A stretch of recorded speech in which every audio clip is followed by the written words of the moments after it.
The door was already open when I arrived, and I knew, before I even stepped inside, that something was wrong.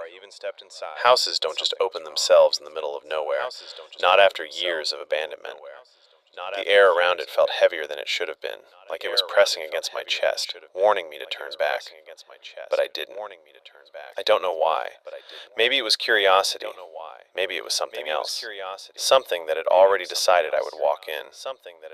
My hand brushed against the door as I pushed it wider, and the wood felt damp, almost soft, as if it had been rotting from the inside out. The moment I crossed the threshold, the temperature dropped. Not slightly, violently. My breath caught, and for a second I thought I saw it fog in front of me. The silence inside wasn't normal silence. It wasn't empty. It was full. Full of something waiting, watching, listening. I took one step forward, and the floor creaked beneath me, the sound stretching unnaturally long, echoing deeper into the house than it should have. Then I heard it. Not a voice, not exactly. Just a faint shift in the darkness ahead, like something moving out of sight the moment I tried to focus on it. I told myself it was nothing. Old houses settle, wood cracks, shadows play tricks. But the deeper I walked, the more it felt like the house was closing in behind me. The hallway stretched longer than it should have been. I was sure of it. When I glanced back, the door I had entered through looked farther away, smaller, like it had been pulled from me. My heartbeat started to climb, slow at first, then faster, louder, until it felt like it was the only sound left in the world. I reached the end of the hallway and found a mirror hanging crooked on the wall. The glass was cracked, splitting my reflection into pieces, but something was wrong. My reflection wasn't copying me exactly. I raised my hand slowly, watching. The reflection followed, but a fraction too late, just enough to notice, just enough to make my stomach twist. I froze. The reflection smiled. I didn't.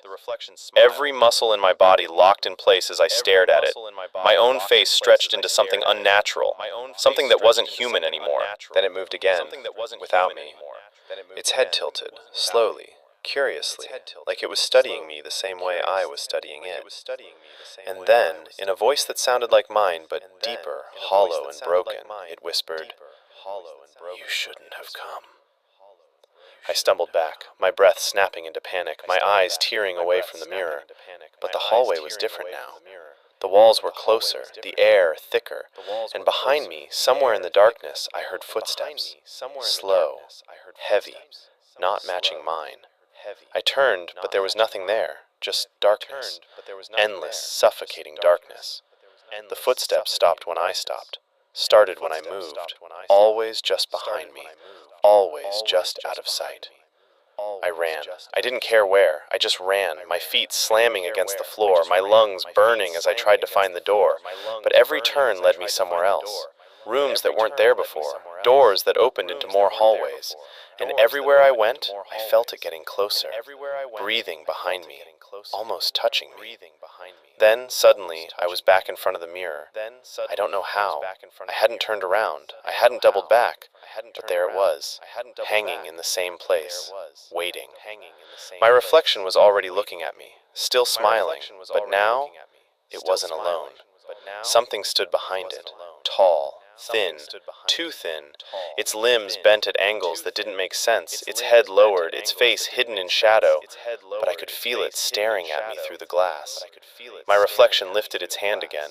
This time, I didn't move at all, and still, it reached forward. Its fingers pressed against the inside of the mirror, slowly dragging down, leaving dark streaks behind.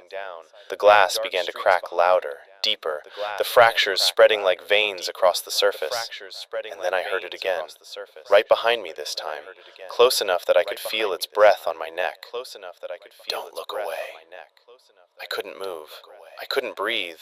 The mirror shattered, and in the moment before everything went black, I realized the thing in the reflection was no longer behind me. It was standing exactly where I was.